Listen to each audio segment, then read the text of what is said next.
Have you ever wondered why some places simply refuse to behave like the rest of the world? Welcome to Unearthed Secrets, where stone and silence still hold what time tried to erase. Before we begin, please like, subscribe, and tell us where and what time you're watching from. Now, let's walk into the quiet places where the earth hides its strangest memories. The doorway that no wind passed.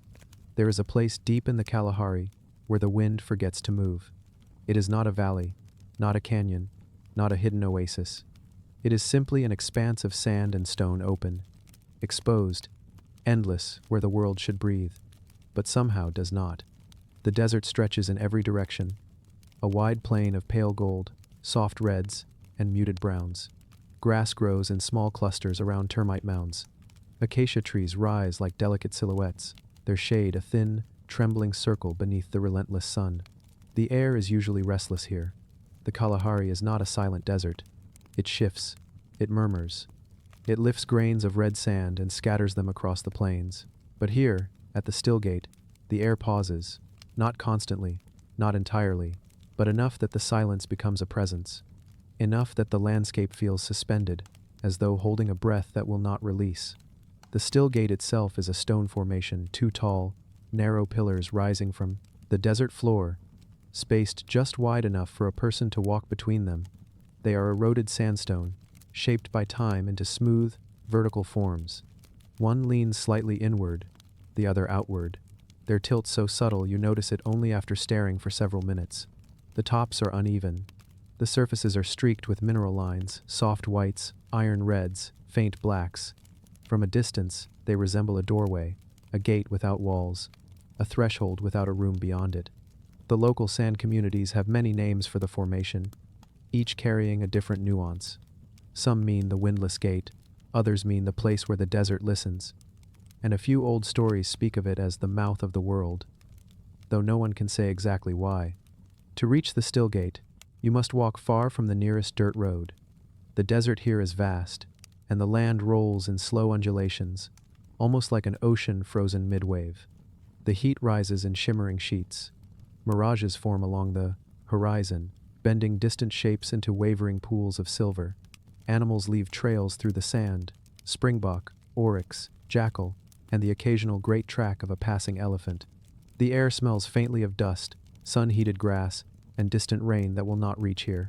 As you move closer to the gate, the landscape grows quieter. The sound of insects dims.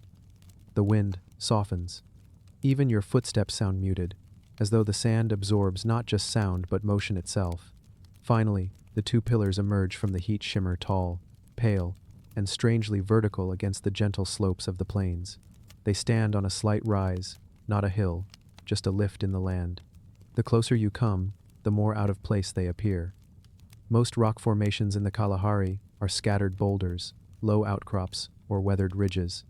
But these two pillars are upright, deliberate, as if placed. Yet they are entirely natural wind-carved sandstone formed millions of years ago, when this region was shaped by ancient rivers and shifting dunes. You approach slowly, feeling the temperature change. The sun presses harder here, the air thicker, the silence more complete.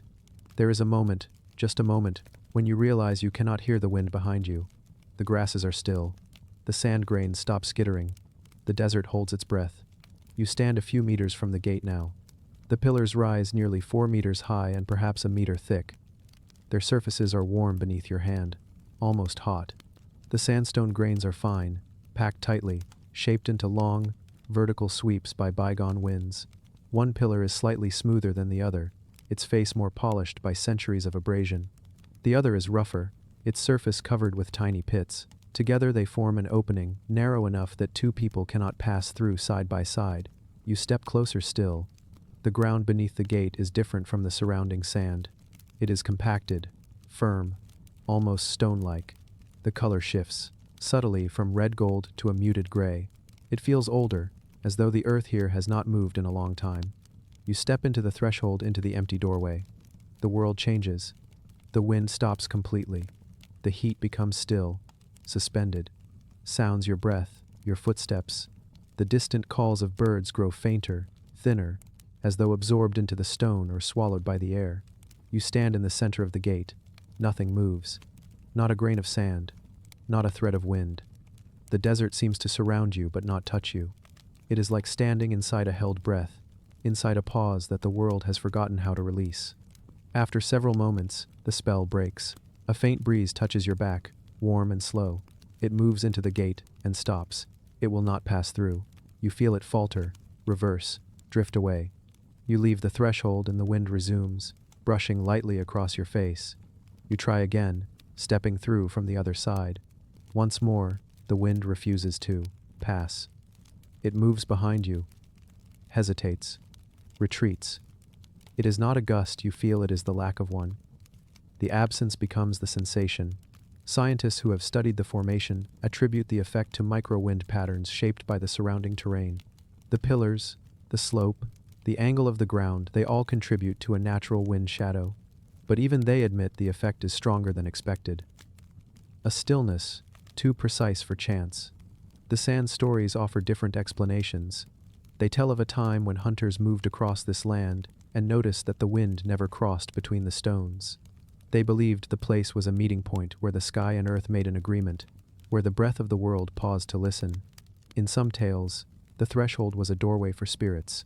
Not a path for the living, not a passage of wind, but a place where only silence could cross. You leave the threshold again, stepping into the desert light. The sky above is enormous, a clear dome of pale blue stretching without interruption. Heat waves dance along the horizon. Far in the distance, a herd of springbok moves like pale shadows across the plains. The gate casts two long, thin shadows across the ground. They stretch toward you, parallel lines that seem almost too straight, too deliberate. You walk around the formation, examining the pillars from the outside.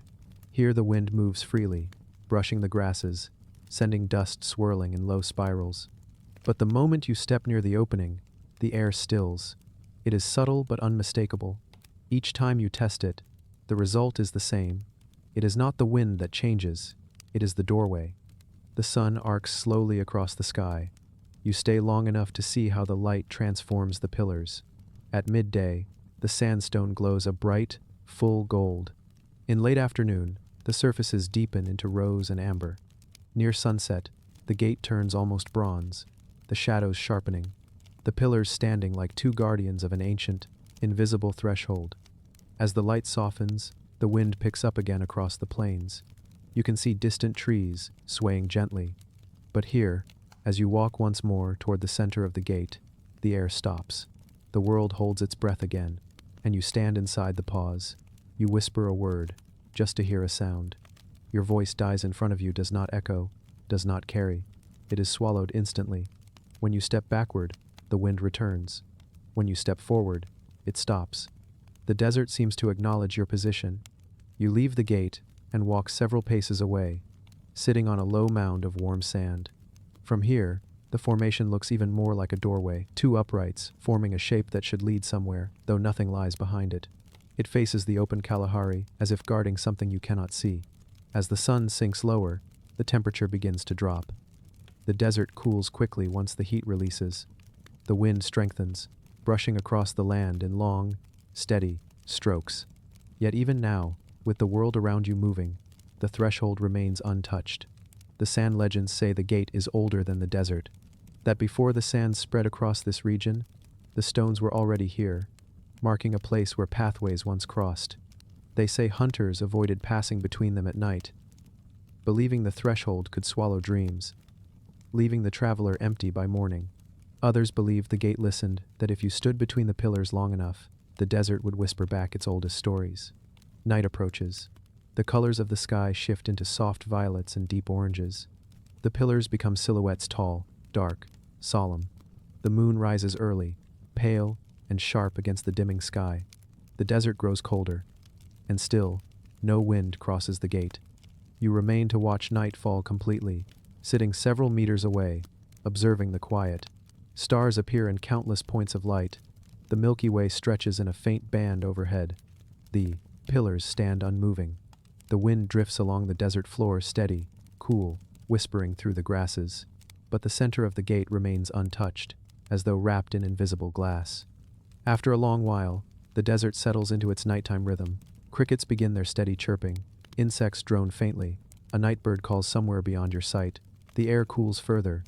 But the openness of the Kalahari feels endless, as if the land expands at night, as if the dark gives it new boundaries. The gate stands in that darkness, as if marking the edge of something unseen. You approach it one last time. The moonlight reveals the sandstone's textures in sharp detail, the grooves, the pitted surface, the mineral streaks running down its face.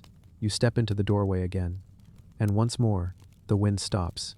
Even at night, even under the moon, even when the desert breathes its cool breath across the plains, nothing passes through. You look at the sky, framed by the pillars. Only stars move across that narrow slice of darkness. You feel, for a moment, like you are standing inside a place the world refuses to disturb. A pause carved in stone, a boundary with no explanation. A doorway where wind has forgotten how to walk. You step back from the gate, letting the desert reclaim its breath. The moon above is bright enough to cast distinct shadows, and the pillars stand like two silent rulers of a forgotten territory. The night air holds a coolness that settles over your skin slowly, replacing the heat of the day with a gentle chill. Even the animals that move through the darkness do so quietly here. A faint rustle of grass reveals the passing of a small nocturnal creature, perhaps a spring hare bounding lightly across the sand. Its footsteps leave a neat pattern behind, visible in the moonlight as dotted impressions across the ground. But even this small wanderer avoids the threshold. Its tracks curve around the pillars rather than between them. You approach the spot where the tracks veer. The sand is disturbed in a soft arc, shifting direction just before the opening. It is as though the animal's instinct guided it away, as though the desert itself nudged it to avoid the space that the wind will not cross. You stand in that spot and listen. There is a distant hum, perhaps insects, perhaps the low vibration of nighttime heat meeting the cooler air. But near the gate, the hum dims. The silence expands again. Even in darkness, the still gate pulls sound into itself, leaving the space faint, muted, isolated. You walk slowly around the perimeter once more. The moonlight reveals faint mineral granules embedded in the stone, tiny, glittering points that catch the light as you shift perspective. The sandstone seems to absorb the moon rather than reflect it. You run your fingers along the surface, feeling the alternating patches of smoothness and roughness. Some areas are almost glassy, worn down by centuries of abrasion. Others are sharp, jagged, carved by old torrents of sand-laden wind. On the far side of the formation, where the shadow is deepest, you see an indentation at the base of the leaning pillar. It is a shallow hollow, barely larger than a small bowl. Local tradition says this hollow once held water during the rainy seasons, just enough to create a small reflective pool beneath the gate. When rainwater gathered there, travelers who passed by would look into it and see the pillars reflected upside down.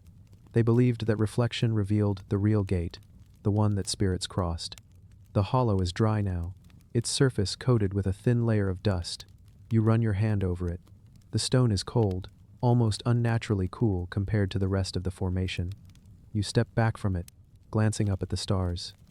The desert sky feels impossibly large, as though it stretches farther than daylight suggests. The Milky Way cuts a bright scar across the darkness, its stars shimmering in clusters that resemble chalk dust scattered across black velvet. The pillars frame a portion of that sky perfectly, creating a natural window. You look again through the doorway's narrow opening. From this angle, the space between the pillars becomes a calm vertical slice of night sky, a small, precise view of the universe above. The stars seem brighter there, sharper.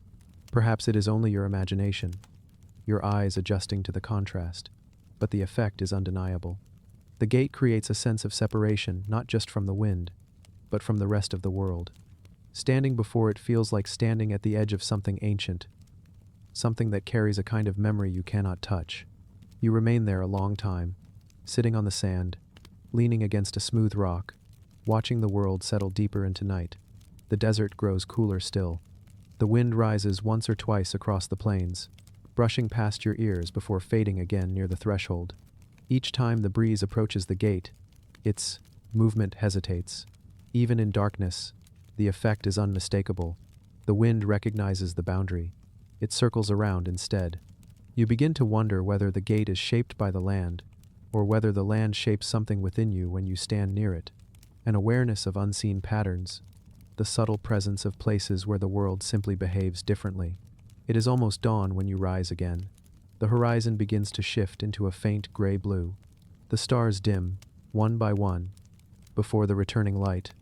A thin ribbon of pale gold appears along the eastern horizon, marking the beginning of a new day in the Kalahari. You approach the gate in the first light of dawn. The pillars are silhouettes at first, then slowly regain their color as the sun rises. The sandstone becomes pale yellow, then soft orange. Shadows sharp as blades fall across the desert floor. As the sunlight grows stronger, the air warms slightly. The desert begins to stir. Birds call from distant acacia trees. A pair of jackals emerges from behind a dune, trotting lightly across the plain. They, too, curve their path around the gate. As daylight strengthens, you notice new details, thin layers of sediment embedded within the stone, like pages pressed inside a book. Some bands are darker, iron-rich. Others are faint and chalky. These layers formed long ago, when the Kalahari was shaped by ancient lakes and shifting dunes. Then the land began to erode, exposing the pillars. Wind sculpted them, wearing away the softer stone, but leaving the harder mineral bands intact. Over thousands of years, the pillars grew more defined, more vertical, more isolated, until they became a doorway no wind could pass. You step once again into the threshold. The moment you cross the invisible line between the pillars, the world becomes still. Dawnlight enters freely, but air does not. Sound weakens as though a thin membrane separates you from the rest of the desert. You breathe carefully. The air feels dense, thickened by silence. You can sense your own heartbeat, slow and steady. The stillness feels like a chamber rather than an open space, a room made of air and absence rather than walls. You speak a simple word again, testing the space. It dies instantly, swallowed by something you cannot see. You try stepping halfway out of the gate. Your voice returns. You step back in. Silence closes again. You stand there, watching the sun rise fully into the sky, turning the Kalahari bright and sharp. Shadows shorten. The air begins to heat, but nothing changes inside the threshold. No breeze crosses. No grains of sand shift. The desert breathes around you, but not through you. You step out of the gate and walk along the side of the pillars, tracing the ground with your eyes. Here, the sand shows normal patterns, rippled by wind, shaped by the movement of animals. But inside the threshold, the sand is smooth, perfectly smooth, as though untouched, as though nothing has disturbed it for years. You crouch down and press your hand lightly into the smooth sand inside the gate. The impression remains, crisp and clean. You remove your hand and wait. Outside the threshold, even light breezes erase tracks quickly. But here, your handprint stays. Minutes pass. The wind rises briefly, brushing the outside world. But inside the gate, your imprint does not fade. It remains like a signature in untouched sand. A few more minutes pass before you finally stand and walk away from the threshold. The sun climbs higher, warming the air rapidly. The desert shifts into its daytime rhythm, heat shimmering, insects buzzing faintly, distant birds gliding in slow arcs across the sky. You sit on a mound of dry grass and watch the gate from a distance. In this light, the pillars appear sharper, their edges gleaming with fine grains. They look less like natural stone and more like carved guardians, two slender forms, holding an invisible line against a world that constantly shifts around them. As you watch, a small dust storm begins to rise far on the horizon. It is not a large one, just a column of swirling sand forming along a warm updraft. It travels slowly across the plain, drifting toward the gate. You watch as the wind sweeps the grasses and lifts sand into the air. The column approaches. When it reaches the vicinity of the gate, it splits. One half drifts to the left. The other half drifts to the right. The formation does not touch the threshold. Even a wandering dust devil avoids it. You feel the air vibrate slightly, perhaps from heat, perhaps from the swirling winds. But the gate remains undisturbed. You stand and approach again. The sand devils move away, spiraling off into the plain, losing energy as the air cools. The world returns to calm. You walk once more to the threshold and place your hand on the warm stone. There is no resistance, no sensation of force. The air simply refuses to move. You try again with a handful of sand, tossing it gently into the air between the pillars. The grains fall straight down, No sideways drift, no breeze catches them. They drop like tiny stones into the sand below. You repeat the motion outside the gate. The wind catches the grains immediately, scattering them across the ground. You step into the threshold again, closing your eyes, letting the silence settle around you like a soft cloak. The world feels distant, sound muffled, air stilled, heat contained. You imagine the stories told by those who lived near this land long before roads or settlements. Stories of hunters who passed by and felt watched. Stories of elders who believed the gate separated the world of the living from the world of spirits. Stories of moments when the desert would speak in patterns only the gate could hear. Whether myth or memory, they remain connected to this strange stillness. You turn to leave the gate, walking slowly away until the normal breeze returns against your skin. The cooling effect is immediate, almost startling after so much still air. You continue walking until the gate is a small shape behind you, two thin pillars rising against a vast horizon.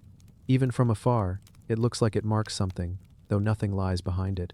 A boundary without walls, a threshold without a destination, yet it holds power, not through force, but through stillness.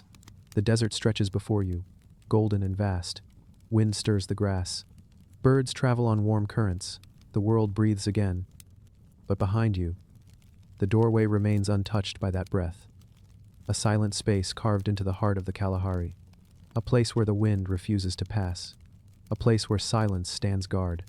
And as you take one last look, the pillars glow bright under the rising sun, two ancient sentinels holding up the invisible, watching over the endless desert, keeping their quiet boundary unbroken.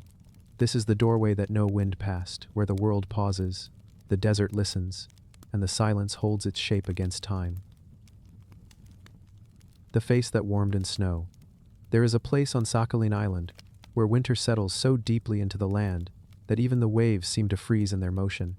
The air grows heavy with cold, the sea takes on a steel-blue stillness, and the world turns white in every direction.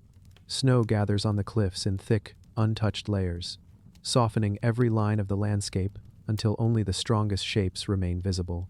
And among those shapes, on a lonely stretch of frozen shore, there rises a stone formation the locals call the Winter Face. To find it, you must walk far from the last scattered houses of the coastal villages, following a shoreline that curves like a frozen spine along the Sea of Okhotsk. The snow lies deep enough that each step sinks with a soft, muffled sound, a slow rhythm that merges with the sound of distant, half-frozen waves. The air is so cold that your breath forms a thin cloud with every exhale, hanging briefly in the air before drifting away like a small, wandering ghost. At first, the landscape seems empty. Only the wind speaks, carrying a low whistle across the frozen sand. The cliffs rise in muted colors along the left, while the vast, quiet sea stretches endlessly on the right. The snow smooths the world into gentle curves. The silence feels heavy, like something placed gently over the land to protect it from time itself. Then, through the haze of drifting snow, a darker shape begins to appear. It rises from the cliffside with a slow, unmistakable presence, a contour shaped not by intention, yet so strangely familiar that it catches the breath. The Winter Face. From a distance, it looks like a head carved into the cliff, its features softened by ice, its expression calm and faintly warm, despite the bitter cold surrounding it. You approach with slow steps. The wind is softer here, as if the stone shelters a small pocket of gentler air. The cliff towers above you, its lower surface worn by tides long past. But the winter has smoothed everything except that face, that quiet, watching shape that seems to hold the memory of warmth even as snow gathers along its brow. What makes it look warm is not heat, there is none here, but the way the stone curves inward just slightly, creating the suggestion of a gentle expression, a softened brow, a rounded cheek, a mouth that seems, under the right light, almost on the edge of a faint smile. When you stand close, the stone feels ancient. It is layered, volcanic in origin, marked by lines of minerals, each one recording seasons from long before humans ever walked this frozen coastline. Snow gathers inside the shallow creases, filling the stone's features with pale highlights. The cold air drifts softly around the formation, yet the space at the base of the cliff feels strangely sheltered, almost like standing beside someone who blocks the worst of the wind. The locals speak of this place quietly. They say the Winter Face is a spirit who stayed behind when the land froze, warming the world with its memory of sunlight. They say that on some winter mornings, when the sun rises low over the sea, a faint glow touches the stone in a way that makes the face look alive. They say the cliffs whisper here not with voices, but with the sound of snow shifting in slow, delicate cascades. You step closer. The stone rises higher than expected, nearly 3 stories tall. The brow projects just enough to cast a soft shadow across the upper part of the face. A thin layer of snow rests there, making the stone look like it wears a cap of white. Snowdrifts gather at the base of the cliff, forming small mounds that soften the boundary between rock and ground. The sea is close, you can hear it beneath the frieze, a low, steady rumble from beyond sheets of ice that break and reform with the tide. Occasionally, a crack echoes across the shoreline, deep and resonant, as the ice shifts under unseen currents. You touch the stone.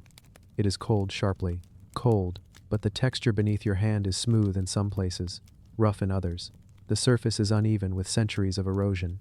It's this unevenness, combined with the slow shaping of wind and snow, that creates the illusion of a human face. Not detailed, not perfect, but expressive, like the sculpted remains of a figure softened by time. A gust of wind sweeps across the beach, lifting stray flakes into the air.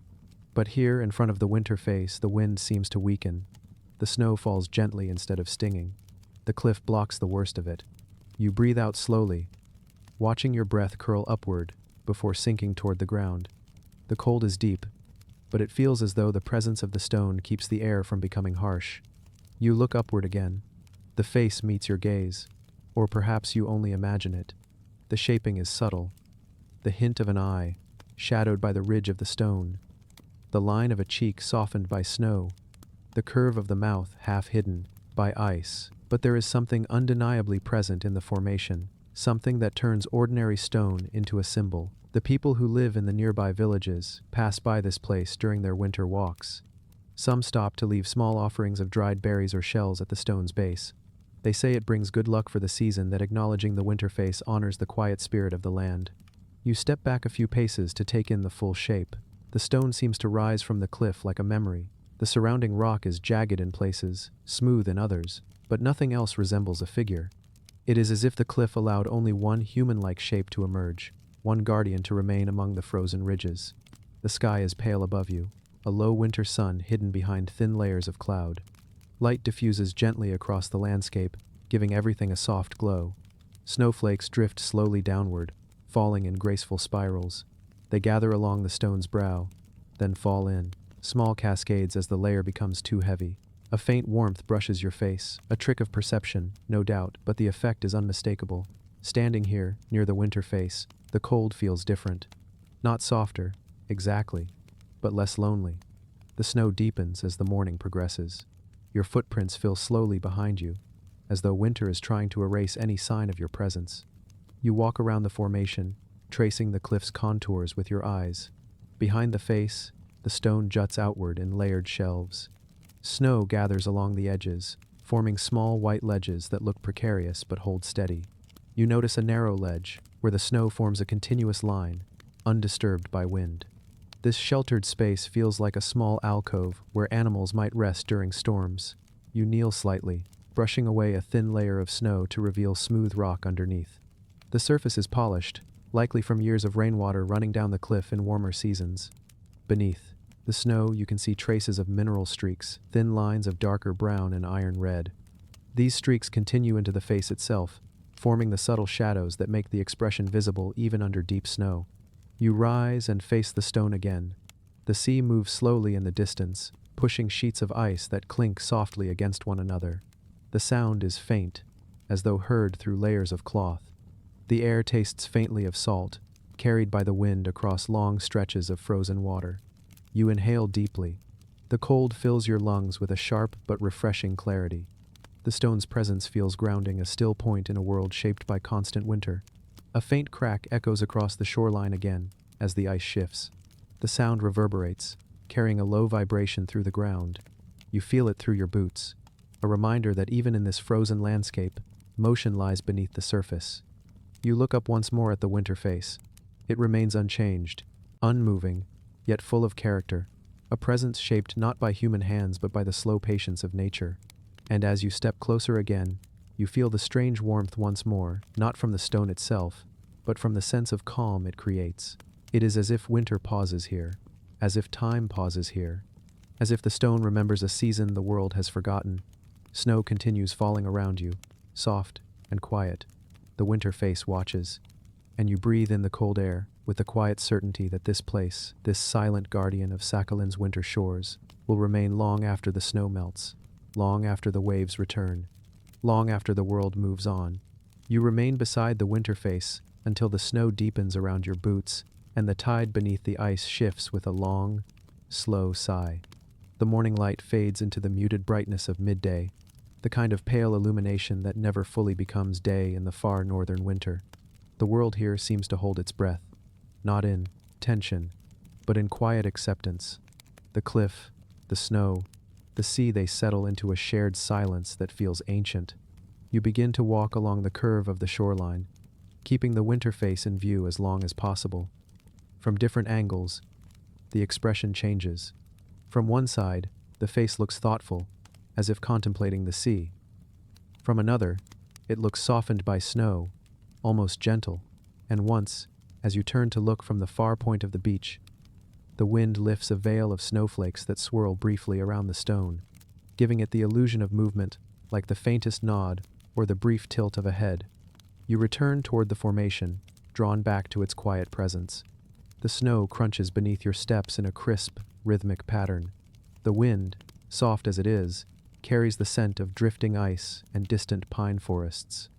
As you approach again, a small ripple of warmth seems to spread through the still air, subtle, almost imagined, yet unmistakable. Perhaps it is simply the way the stone blocks the wind. Perhaps it is the contrast between exposed cold and sheltered calm. Or perhaps it is something else, something about the way the stone seems to hold the memory of warmth long after the sun has faded. You stand close again and raise your hand to the stone. The surface is cold, but no longer the biting cold of exposed rock. Instead, it feels like it holds the heat of seasons long past a memory etched into its surface. Your hand lingers as the snow continues to fall around you, soft and steady. Time moves differently here. Minutes feel like moments. Hours feel like slow, drifting currents. The winter face watches without eyes, speaks without words, feels present without movement. Snow gathers along its brow again, collecting in soft ridges that subtly reshape the features. You watch as a small sheet of snow slips downward from the brow to the cheek, sliding off in a slow, graceful movement before falling silently to the ground. The snow at its base grows, higher with each passing hour, forming a crescent-shaped mound. You walk around the mound, tracing a slow circle around the face. Behind the formation, the cliff slopes upward into a jagged ridge. Icicles dangle from small ledges, thin, glass-like shards that catch the faint light and scatter it like fragments of cold fire. A few icicles fall as the temperature shifts. They break into delicate pieces on the snow, producing faint, crystalline sounds that dissolve into the air almost as soon as they appear. The sea rumbles softly beyond the ice fields. You hear a distant crack, deep, resonant, then silence, then another crack, as the ice adjusts to invisible pressures. These sounds blend with the wind, in a rhythm that feels almost hypnotic. You sit on a smooth patch of rock, brushing away the snow. From here, the winter face seems even more lifelike. The slope of the cheek forms a natural line that leads toward the sea. The brow casts a deeper shadow now as the afternoon light shifts. The mouth, softened by snow, looks calmer. The entire formation seems to hold an emotion you cannot fully name, something between patience and remembrance. The villagers say the winter face remembers warmth. They say it once belonged to a cliff face that looked over a green coastline, before winters grew harsher and the sea froze more often. They say the spirit within the stone kept the memory of those seasons alive, warming the air around it so that those who passed would feel comfort even on the coldest days. You breathe deeply and feel that subtle comfort again. The air is cold enough to sting your lungs with every inhale, yet the cold feels gentle here, softened by something invisible. Birds rarely fly here in winter, but today a small cloud of snow buntings passes above, their white wings blending with the sky. They circle once, then land briefly on the cliff above the face, hopping along the stone, sending tiny cascades of snow downward. You watch as their delicate movements create small flows along the surface, revealing brief glimpses of bare stone before the snow fills the gaps again. The buntings take off with a soft flutter, leaving behind their faint tracks near the edge of the cliff. As afternoon fades into the slow dusk of Sakhalin winter, the light becomes colder, bluer. Shadows lengthen along the snow, forming long streaks that stretch toward the shoreline. The winter face begins to glow faintly in the fading light, not from heat, but from the way the stone reflects the blue tones of dusk. It looks alive now, almost more human than before. The soft blue glow catches in the shallow eye-like depression on the stone. The subtle shadow beneath the brow deepens. The mouth becomes a suggestion again, just enough to resemble an expression. You step closer as the snow buntings return briefly, circling above before disappearing toward the inland hills. Their white forms vanish into the falling snow. The wind softens again near the stone.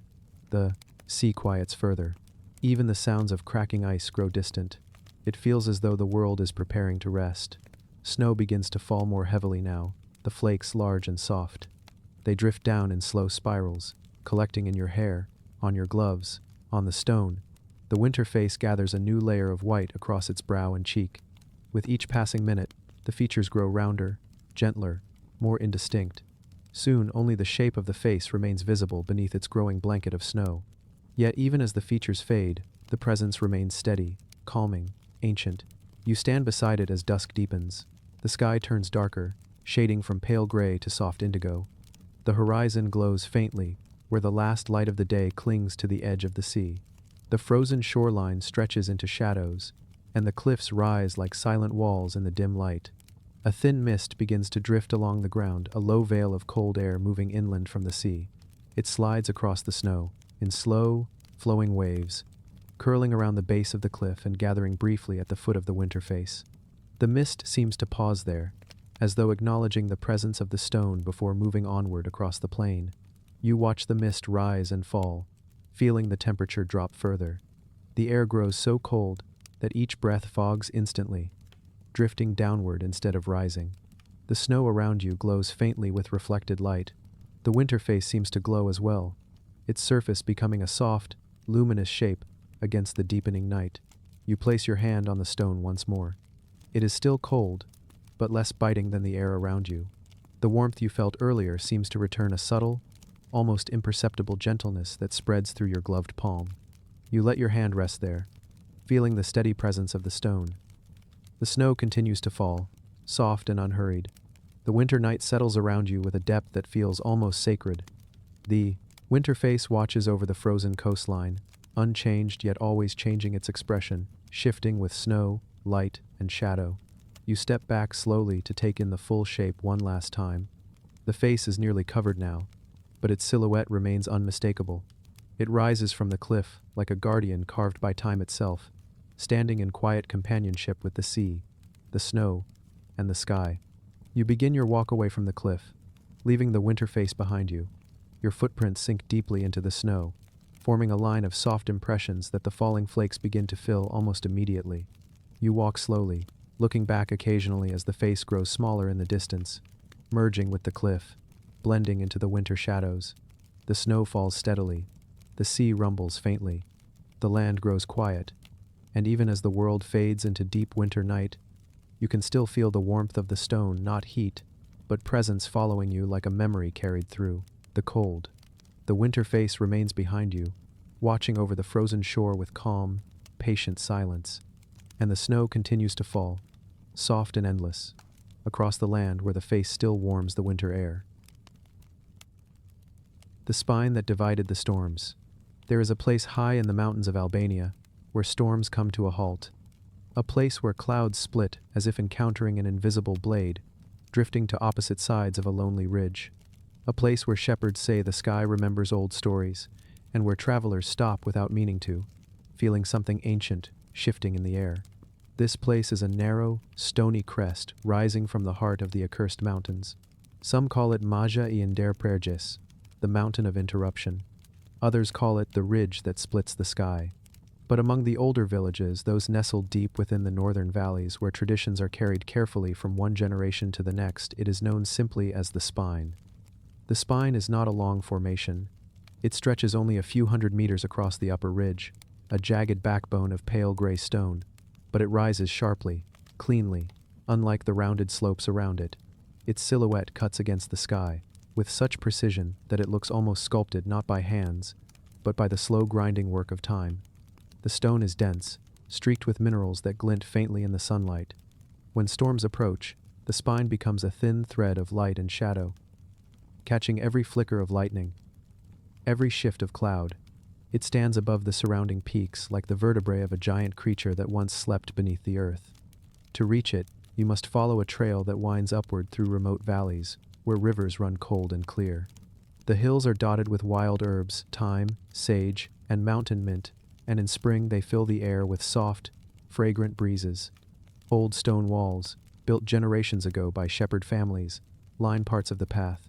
They lean slightly now, weathered by countless winters, but still guide the way upward like quiet, forgotten guardians.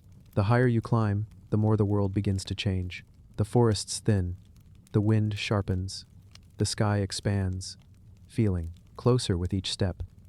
Rocks become more common than soil, and the path narrows into a thin, uneven ridge. Far below, you can hear the faint bells of grazing goats. Their sound drifts upward like a memory, but above you, there is nothing but the open sky. When you finally reach the crest, the spine rises before you. Its shape is unmistakable, tall, narrow, irregular, like the vertebrae of a stone beast that turned to rock long before the mountains were given names. Each bone is a vertical slab, weathered into sharp angles and set closely together in a line that snakes across the ridge. The formation rises nearly 3 meters high in some places, casting thin shadows that stretch across the ground. The stone is cool to the touch even in sunlight, and when you place your hand against it, you feel a faint vibration not from the stone itself, but from the wind beyond it. Because here, at the spine, the wind behaves differently. On one side of the ridge, the breeze flows gently, upward from the valley, carrying the scent of pine and damp earth. On the other side, the air drops downward in steady, chilled currents. The spine sits precisely between the two movements, dividing them with perfect clarity. If you stand on the crest and hold your hand out, you can feel warm air on one side and cold air on the other. It is a strange sensation, subtle yet unmistakable, as if the ridge truly divides the world into two atmospheric halves. The villagers in the valleys have explanations for this. Some say the mountain spirits carved the ridge as a reminder that balance must be maintained. Others believe the spine is the resting place of an ancient guardian, one who once calmed storms so that travelers could pass safely through the high passes. They say the guardian's bones became stone over centuries, leaving behind only this narrow crest. Scientists, of course, have their own understanding. They say the spine sits at a unique convergence of wind patterns shaped by the geometry of the valley. The ridge disrupts the currents in such a way that storms approaching from the Adriatic split around it, leaving the spine untouched. But even geologists admit that the effect is stronger than it should be, too precise, too sharply defined, too ancient in its consistency. Storms truly do split at this ridge. Shepherds have watched clouds approach dark, rolling masses thick with thunder and seen them separate cleanly around the spine, leaving the crest in a strange stillness as the storm rages on both sides. Two storms, divided by a single line of stone. You walk along the ridge slowly. The ground beneath your feet is uneven but sturdy. Small mountain flowers grow between the stones, pale blue gentians, tiny white saxifrages, and the occasional splash of yellow arnica.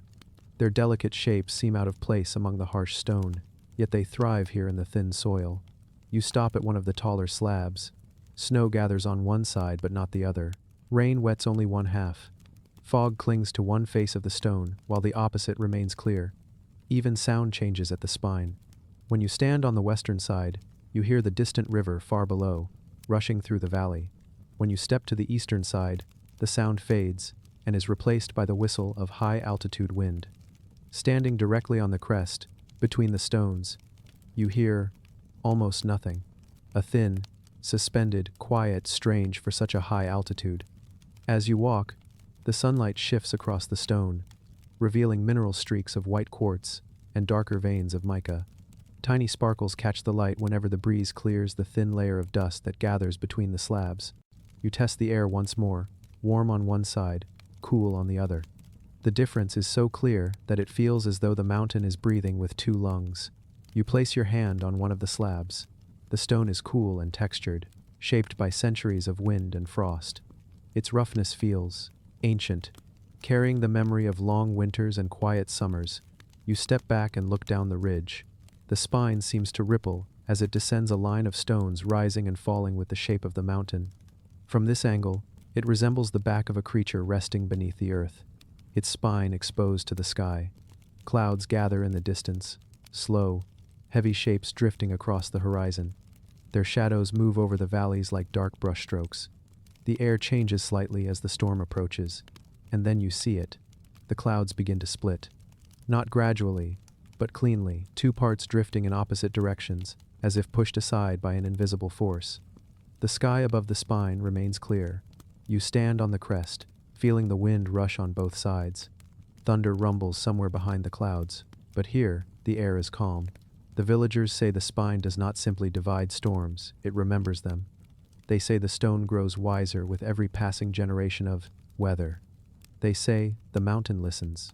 You walk further along the ridge until you reach a natural overlook where the stone narrows. From here, the view opens dramatically. To the west, rolling hills stretch toward distant forests and quiet farms. To the east, the peaks rise sharper and wilder, their slopes carved by old glaciers. The spine stands between two worlds, gentle and harsh, warm and cold, calm and wild. You sit on a flat stone and let the wind pass you on both sides.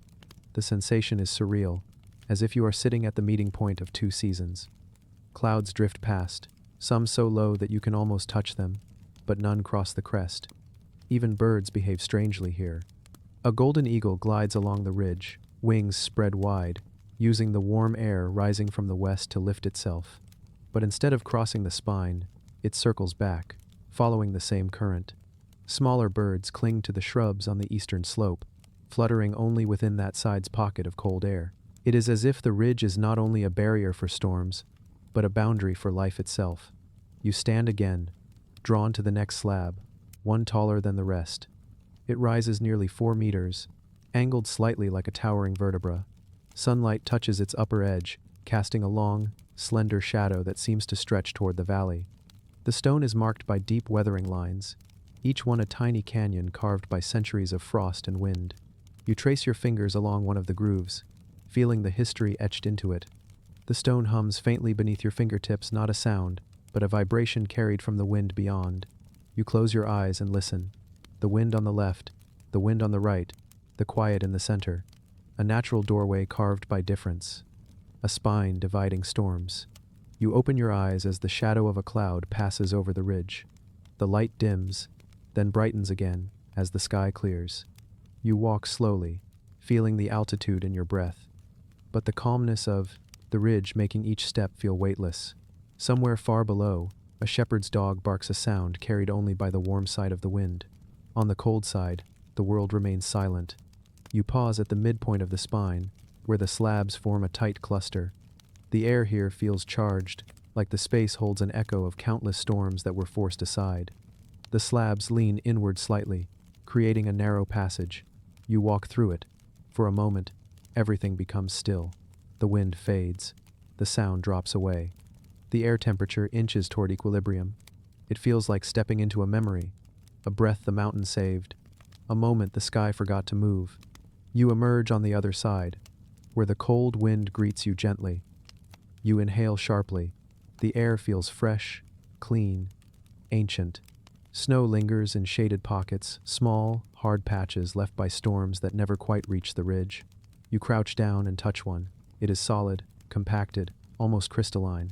The villagers say, these snow patches never melt completely, even in summer. They say the spine holds winter in its shadow. You stand again and look back at the cluster of slabs.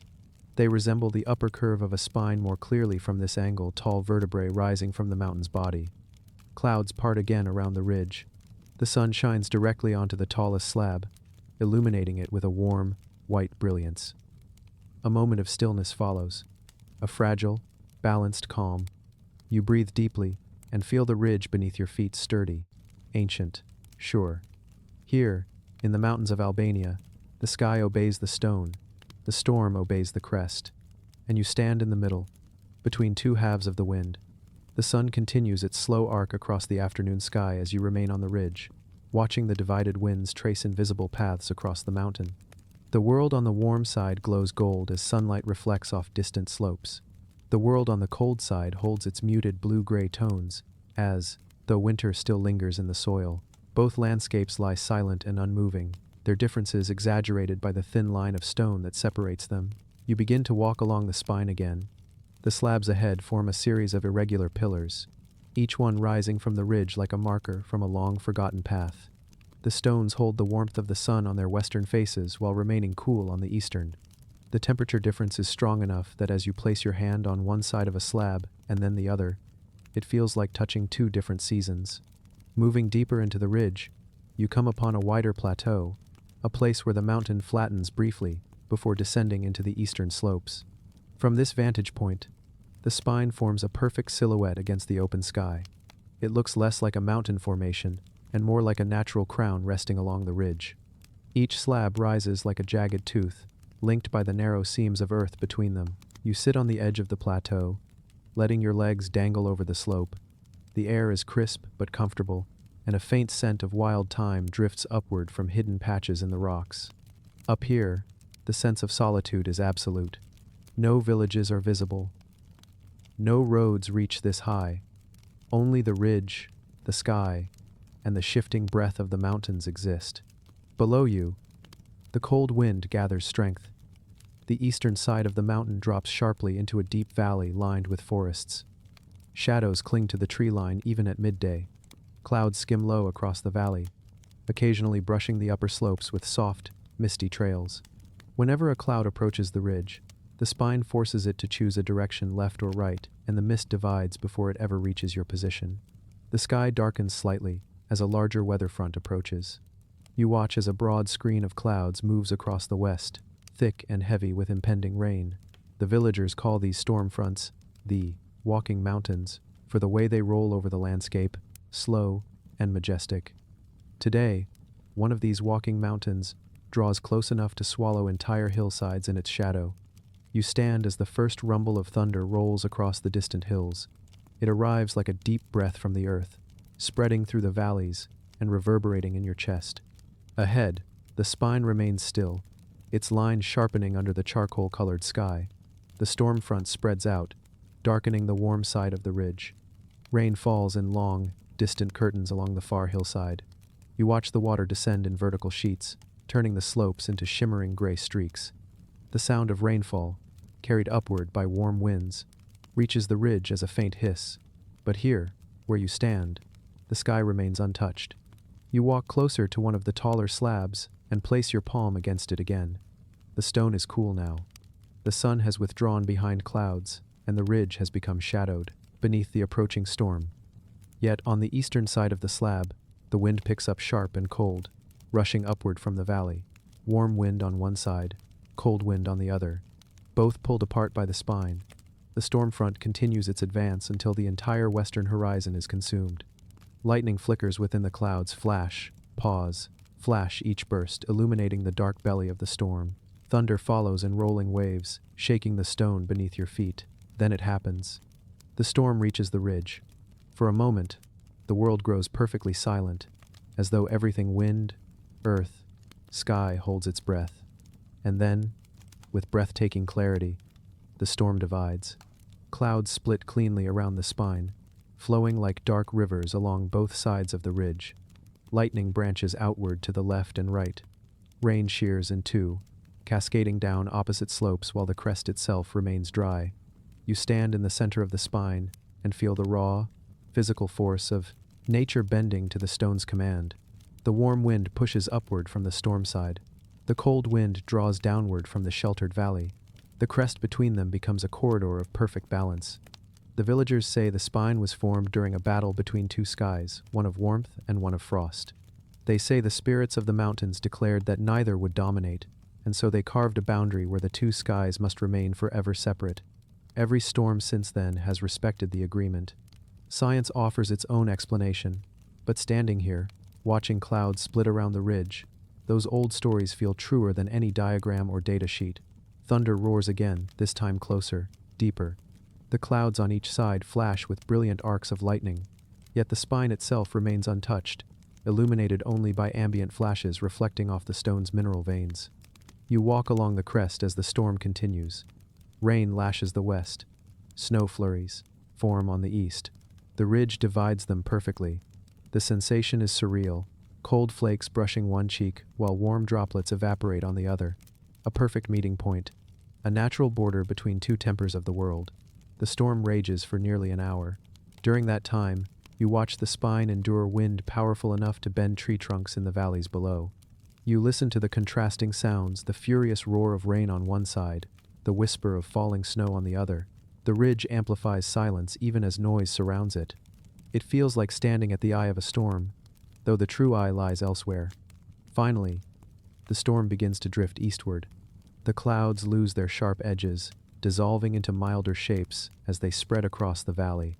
Rain turns to drizzle, snow softens into mist, thunder fades to a distant murmur. The spine stands as it always has, unmoved, unchanged. Sunlight breaks through the western clouds, illuminating the ridge with golden light. The wet stone glistens. The slabs shine like polished vertebrae. Steam rises from the warmed surfaces, creating thin wisps that drift lazily into the air. You breathe in deeply, feeling the world's balance return. Warm wind eases, cold wind softens. Silence returns. You walk to the highest point of the ridge and sit. The air smells of rain and mineral-rich soil.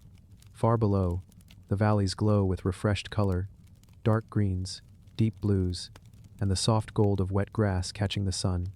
Villagers say that the spine remembers each storm, that the pattern of the wind, the shape of the clouds, the roar of thunder, all seep into the stone with time. They say if you place your ear to the slab after a storm, you can hear faint echoes deep within it. You try it. You kneel next to the tallest slab and lean in, pressing your ear gently against the cool stone. At first, there is nothing, and then a faint resonance, a low vibration, not a sound exactly, but an echo of something older than the storm you just witnessed. A memory, embedded in mineral and time. You pull back slowly. The sun lowers toward the western horizon as the day slips into evening. Shadows stretch across the ridge. The spine becomes a jagged silhouette once more, a long, dark line separating two worlds. You rise and walk to the far end of the ridge. Here, the slabs descend into smaller stones, as though the vertebrae of the mountain sink back into the earth. Wildflowers grow in sheltered cracks. A tiny spring trickles down the rocks, a rare find at this altitude. You crouch beside the spring and cup your hands. The water is cold, pure, and clear. The taste carries hints of limestone and melting snow. Looking outward, the mountains spread before you like an ocean of stone. Soft light washes over the slopes. Mist coils gently in the valleys. The world feels peaceful again, cleansed by the storm that passed around the ridge. You walk one last time along the crest of the spine. The sun dips lower, turning the sky gold, then amber, then a soft rose color. The stone slabs catch the light and glow faintly, as if lit from within. Evening settles. You hear the faint call of an eagle. Wind moves gently now, no longer divided, but unified in calm currents. The ridge grows cooler. The first stars appear. You stop in the center of the spine, the very place where storms split, where winds divided, where silence held. You breathe slowly, listening to the echoes of the day. The spine stands behind you, above you, beside you, a relic of tectonic uplift, a boundary carved by ancient forces, a spine of the earth itself. Night arrives. Stars brighten over the Albanian mountains. Owls call from distant cliffs. Cold wind traces the eastern slope, while a warm wind drifts gently across the west. Both winds cross paths behind you, but none cross the spine. You take one final look at the ridge. The stone slabs rise like the bones of a sleeping giant, unmoving in the dark. The storms have passed. The world is quiet, and the spine endures the ancient line that divides tempests, guides winds, and holds the sky in balance. This is the spine that divided the storms. The hill that hid its own shadow. The desert knows how to hide its secrets, and it hides them well. In the far reaches of Morocco, far beyond the villages and caravans, and the familiar paths that tourists sometimes cross, there lies a dune, unlike any other. It rises from the Sahara like a pale, golden hill, quiet, unassuming, shaped by the long patience of wind. But those who belong to this land, the nomadic families who have walked its edges for generations, know the dune by another name. They call it the hill that hid its own shadow. The name is spoken with a kind of gentle respect, as if describing a stubborn child or a wise elder who refuses to reveal too much. The silent crest, as some call it in passing travel stories, sits alone among shifting sands that seem to dance around it. Every dune has its personality. Some wander, some sharpen, some collapse, but this one stands still, as though anchored by something deeper than sand. It is tall but not towering, smooth but not perfect, and steep enough on its leeward side to seem carved rather than naturally shaped. And yet its strangest feature is not its shape, nor its silence, nor even its solitary position. It is the way it refuses to cast a shadow across the sand around it. No matter the angle of the sun, no matter the hour of the day, the shadow never falls long across the desert floor. It folds inward, sinks into itself, disappears into the dune's own curve. Some travelers say the hill swallows its shadow. Others believe the sand beneath it is somehow darker, absorbing the outline before it can spread outward. The nomads simply say, the dune hides from the world. They never try to explain why. The walk toward the crest begins from a place where the desert still remembers other shapes: low hills of stone, patches of dry shrubs, small outcrops where lizards hide from the heat. These signs of life thin quickly as you move deeper into the Sahara. Sand becomes the only language. The wind leaves, small ripples across the surface, delicate patterns that disappear with the next breeze. The sun paints everything gold, then white, then gold again, depending on the hour, and the silence grows. It is not an empty silence.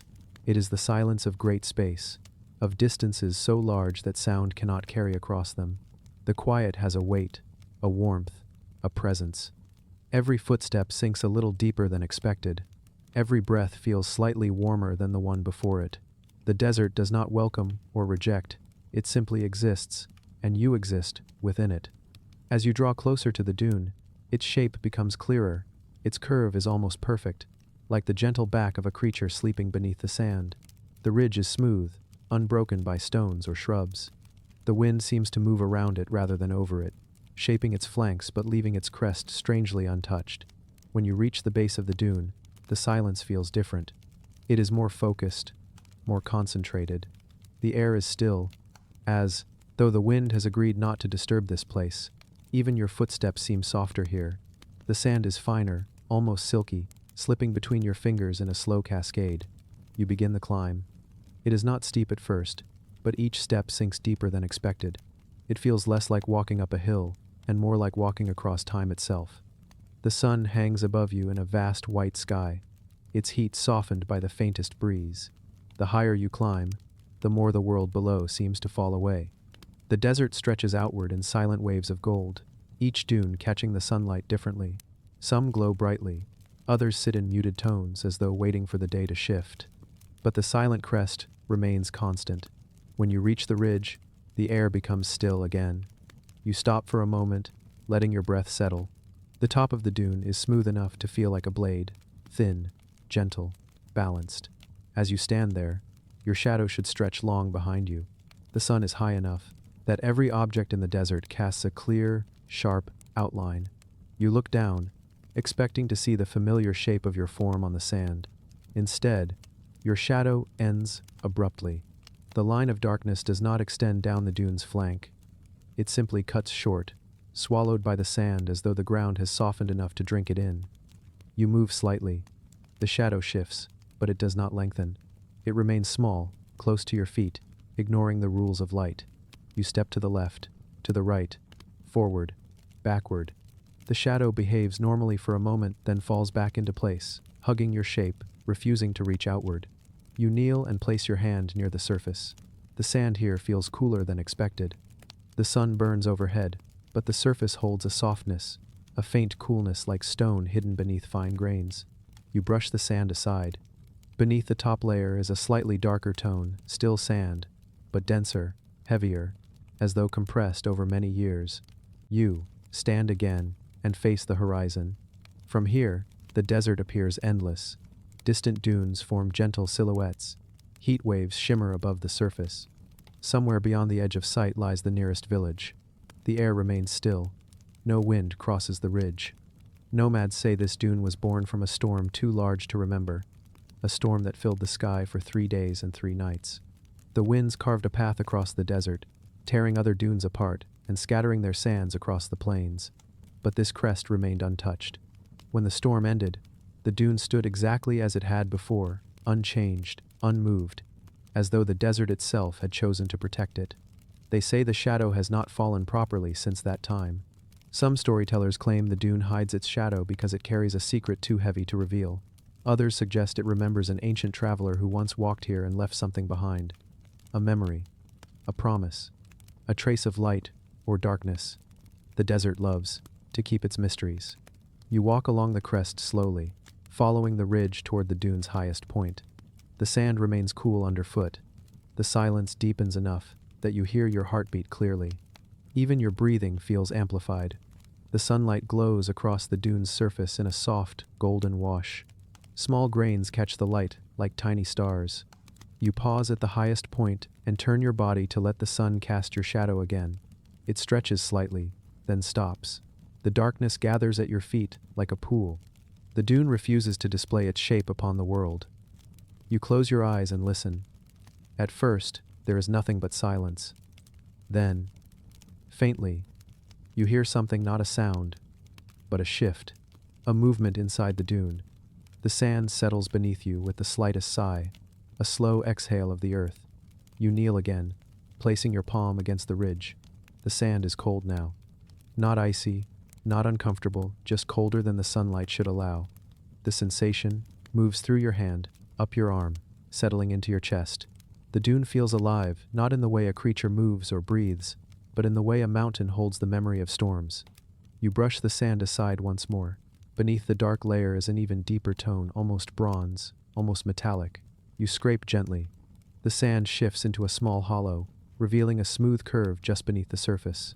Not rock, something else. Something older or stronger than dune sand should allow. You cover the hollow immediately, protecting it from the sunlight. You stand again, unsure whether you imagined the shape beneath. The dune remains silent, unmoving. You look out across the desert. The sun sinks lower, softening the horizon. Light cools into amber tones. The shadows of other dunes stretch long across the sands, beautiful, sweeping silhouettes that paint the desert in calm stripes of dusk. But the silent crest casts no such shadow. The sun dips lower. Still, the dune hides from the light. You sit on the crest, letting the evening breeze drift gently across your shoulders. For the first time, the wind touches the ridge, a faint movement, a whisper of air. And yet even now, the dune's shadow remains small, folded almost imperceptibly under your feet. The breeze grows stronger. You can see sand shifting across distant dunes, forming delicate trails. But the crest remains unmoved, untouched, calm. You begin your descent, sliding slightly with each step. The sand on the dune's sides is warmer now, heated by the sun's long presence throughout the day. Your shadow behaves normally again once you leave the ridge. You pause at the base and look back. The silent crest stands unchanged. The top of the dune glows in the fading light. The air thickens with the smell of cooling sand. Night approaches. Stars appear. The moon rises over the horizon, low and silver. You walk a short distance away, turning to observe how the dune behaves under moonlight. In the soft glow, the world becomes pale blue. Shadows stretch across the desert in long, gentle lines, but not from the silent crest. The moonlight touches its top, but casts no shape behind it. Even in darkness, the dune keeps its secret. The night deepens, cooling the desert. The sand beneath your hands grows cold. A faint wind returns, brushing past your ears with quiet words only the desert understands. You sit and watch the crest lighten beneath the moon. Occasionally, grains of sand shift down its flank, forming tiny avalanches that disappear into the dark. Nomads say the dune hides its shadow because it is protecting something beneath it, a fragment of the past, a forgotten promise, or perhaps a boundary the desert refuses to let go. They say long ago, when the desert was young, a traveler crossed this land carrying a light so bright that it cast no shadow. The light sank into the dune when he rested, and the crest has held it ever since. This is why the dune hides its darkness. You listen to the wind, the shifting grains, the slow breathing of the desert. The silent crest watches over the night, refusing to give itself fully to darkness or light. And as the moon rises higher, casting its silver glow across the sands, the dune remains alone, holding its shadow within itself, keeping its quiet secret for another day. This is the hill that hid its own shadow.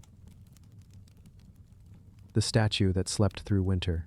The Arctic begins with silence, a silence so deep and so old that it feels like the world is holding its breath beneath miles of frozen air. The horizon stretches in a perfect pale line, sky blending into snow, snow into sky, until all boundaries dissolve. It is here, in this land of drifting ice and endless winter, that the Inukshuk rises from the tundra like a quiet guardian, a figure of stones stacked by human hands long ago, standing with arms wide in the wind, carrying a memory older than the villages that once dotted these frozen coasts. The Inuit say the Inukshuk watches over travelers, guiding them through storms, marking safe passages and sacred routes. But there is one figure taller than most, shaped more carefully than the rest, that the elders speak of rarely. It stands alone on a stretch of Arctic coastline where the ice meets the sea in a slow, patient breath. Some call it the winter sleeper, others call it the silent watcher. But its oldest name is the statue that slept through winter. To reach it, you must walk across ice that glitters like crushed glass beneath the pale winter sun.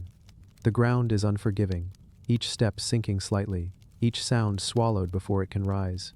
The cold presses against your skin in a constant whisper, soft but relentless. Even your breath feels heavy, falling downward instead of rising. Ahead of you, the statue stands motionless, half buried in snow.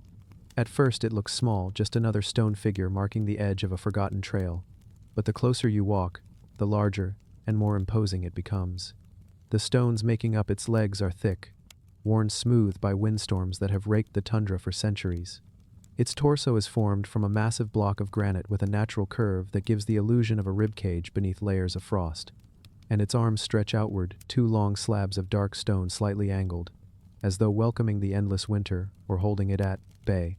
The head is a single rounded stone, delicately balanced above the shoulders. Snow clings to its top, forming a soft white cap that makes the figure look older, wiser, almost human. But the most striking thing about the statue is the way the ice gathers around its base. Snow piles upward in a gentle spiral, not from the wind, but from the shape of the stone itself. The statue seems to draw the snow inward, curling it around its foundation like a blanket.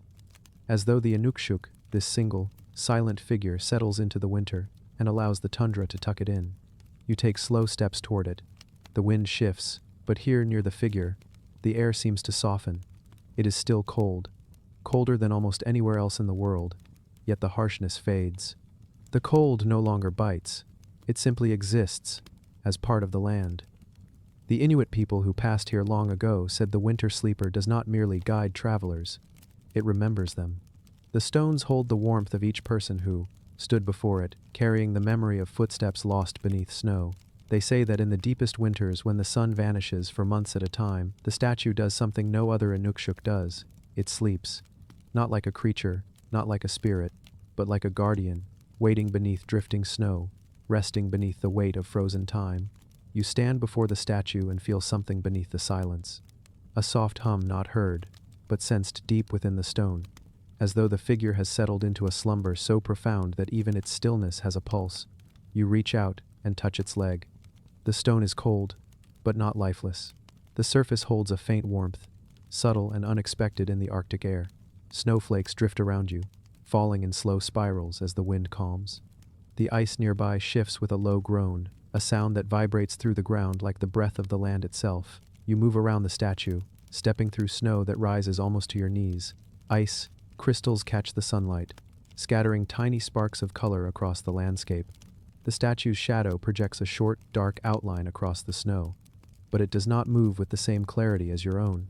The edges blur, soften, fade.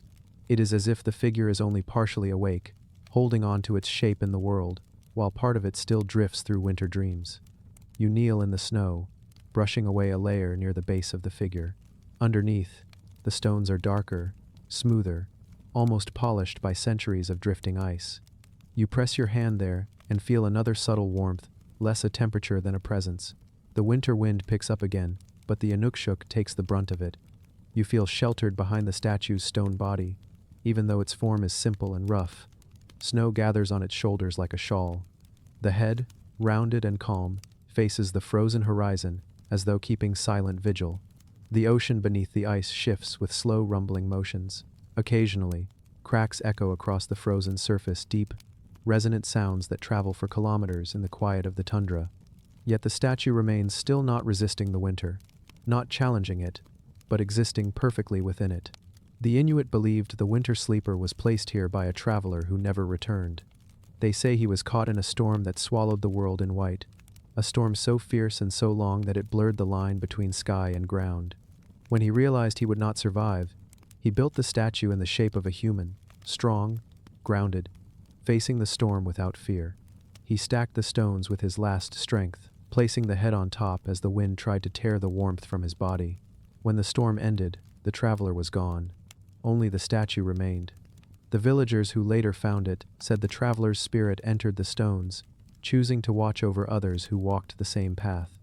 Winter after winter, the statue stood against the 24 storms, gradually earning its name, the statue that slept through winter. You rise and step toward the figure's front.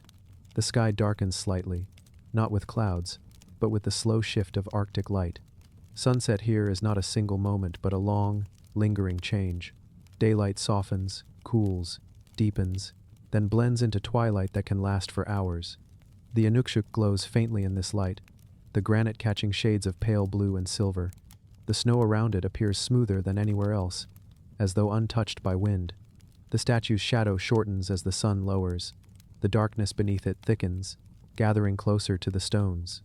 You walk slowly around the figure, captivated by the way the shadow seems to fold into the snow, not sharp, not long, but soft and subtle, almost as if the statue pulls it inward, keeping the darkness to itself.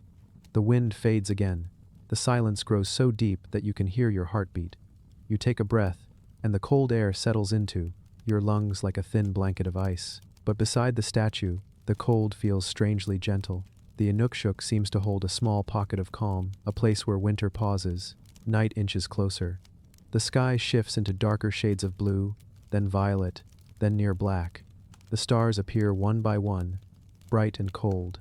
They seem sharper here, as though carved into the sky. The moon rises, a pale disk glowing above the horizon. Its light falls across the tundra, illuminating the snow in silver. The statue catches the moonlight and shines softly, its stones gleaming under the night sky. You sit in the snow beside it. The cold surrounds you, deep and ancient, but you feel no fear. The statue radiates a stillness older than memory. You close your eyes. The Arctic wind brushes past, carrying the faint smell of sea ice. The ground beneath you vibrates with the distant movement of shifting ice sheets. The statue remains silent, watching the long winter night. The Inuit elders say that if you stay beside the winter sleeper long enough, you will hear the stories it holds. Not in words, but in a feeling, a memory passed through stone. You place your hand on the statue's leg once more. The warmth is there, subtle, steady. You do not imagine it. It pulses faintly, like a heartbeat shared across centuries. The Inukshuk sleeps through winter, but it does not forget. Snow begins to fall again, soft flakes drifting across the tundra. They gather on the statue's arms, its shoulders, its head. The figure becomes outlined in white, like a spirit wrapped in a winter cloak. The moon rises higher, and the statue casts a shadow now longer, softer, stretching across the snow. But as the minutes pass, the shadow fades, folding into the ground once more, as though the statue chooses not to hold it. You sit beside the winter sleeper as the night deepens. Stars burn overhead. The aurora begins to shimmer, a faint green glow spreading across the horizon. The light drifts slowly, curling above the statue like breath rising from the earth. The Inukshuk stands motionless through it all, a silhouette against the sky, a quiet reminder that even in the harshest cold, something can endure with patience and stillness.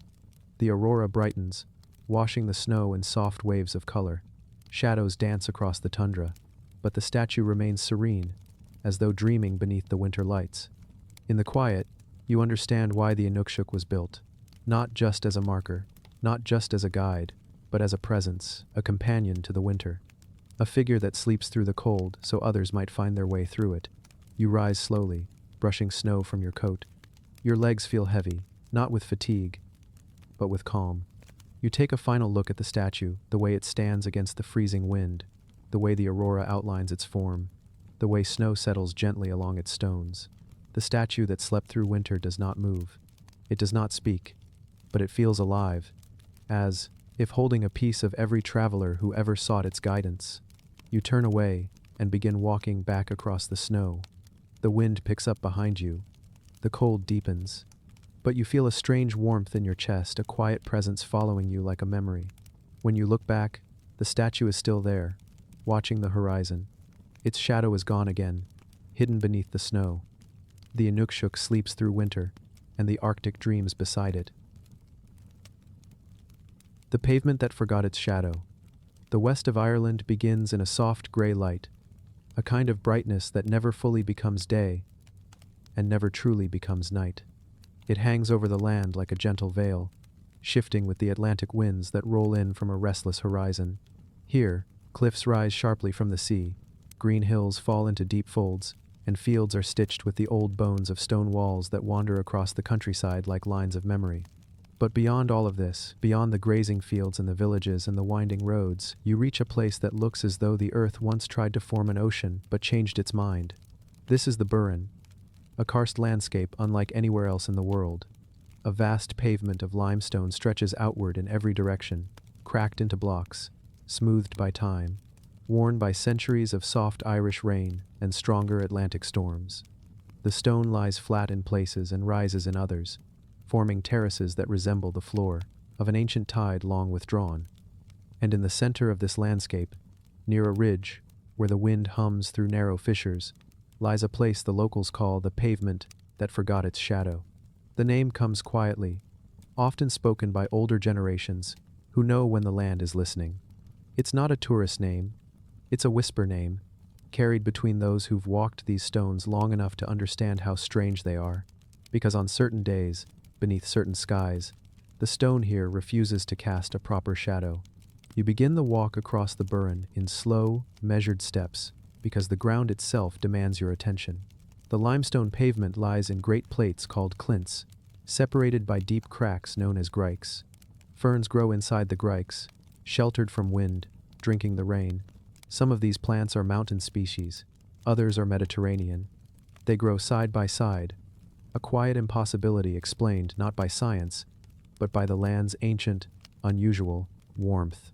Your footsteps echo softly across the stone, not loudly, not sharply, just enough to remind you that the Burren holds sound differently. The earth here absorbs and releases echoes in its own time, as if choosing which sounds to keep.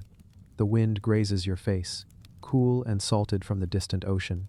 Somewhere far off a raven calls, the cry drifting across the stone like a thread of black ink on pale paper. You move slowly across the pavement until the landscape begins to change, not visibly at first, but in feeling. The clints grow smoother, the grikes widen, the limestone takes on a faint sheen, as though polished by years of invisible rain. The air becomes still, the sound of the wind dims, and the light shifts in a way that makes the ground appear brighter, even though clouds begin drifting overhead. You stop walking for a moment, sensing the difference. Then you look down and see it. Your shadow falls strangely across the stone. It appears clear near your feet, but as it stretches outward, the outline begins to blur. The farther the shadow travels across the pavement, the more it dissolves. Edges soften, darkness lightens, and before it reaches the next clint, the shadow has evaporated, entirely absorbed into the limestone, as though swallowed by a memory the earth refuses to release. You move slightly. Your shadow shifts, but again, it fades before reaching the cracks. You step forward. Again, the shadow pulls inward, refusing to stretch. The limestone beneath you glows faintly, not with brightness, but with a kind of pale tone that repels darkness. The pavement looks almost wet, though the air is dry. The stone seems aware of your presence, or at least aware of the light that falls upon it. Locals say this part of the Burren was once a massive tidal shelf, the floor of an ancient sea that withdrew so slowly, the memory of its waves became trapped inside the stone. That memory, they say, still moves with the light. Water remembers how to swallow shadows, and this stone remembers water. You kneel and place your palm against the limestone. It is cool, smoother than any rock has a right to be. The surface feels alive, not in movement, but in its temperature consistent, steady, holding the chill of centuries. You brush your fingers along fissures that run deep and straight, as if carved deliberately. Ferns grow in the shade of those fissures, but even their shadows behave strangely. They fall gently, but fade halfway down the crack, the darkness lost to the stone. You stand again and continue walking. The pavement widens, forming a kind of natural courtyard. The limestone stretches flat in every direction, unbroken yet subtly curved, as if shaped by a hand that preferred soft lines over sharp ones. The sky above darkens slightly, as clouds move across the sun. Normally, the burren glows brightest under overcast light, but here the stone grows almost luminous, refusing gloom, refusing shadow. You walk across the wide expanse, noticing how the air grows warmer.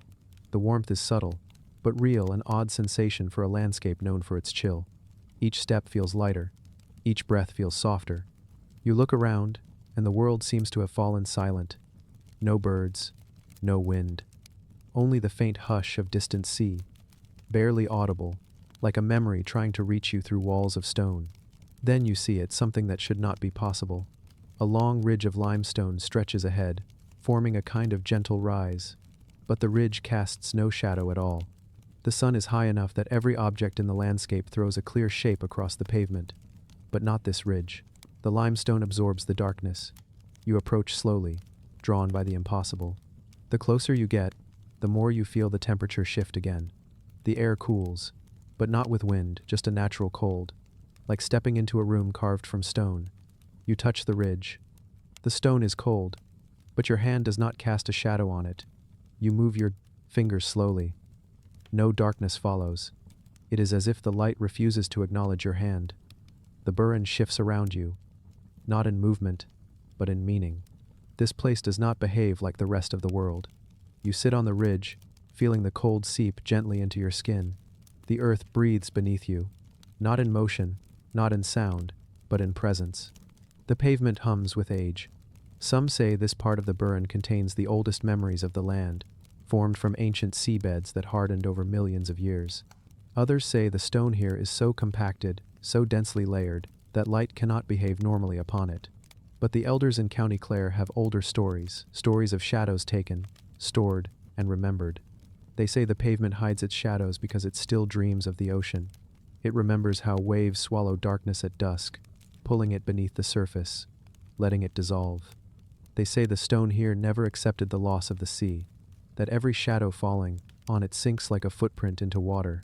You lie back on the limestone, staring up at the pale sky. The clouds drift slowly, their shadows passing across distant hills. But when they reach the pavement beneath you, they fade, dissolving before they can darken the stone. A soft breeze finally touches your face. The sound of distant birds returns. The world shifts subtly again, as though the landscape is releasing you. You rise slowly and walk across the stone. The pavement stretches on, glowing faintly.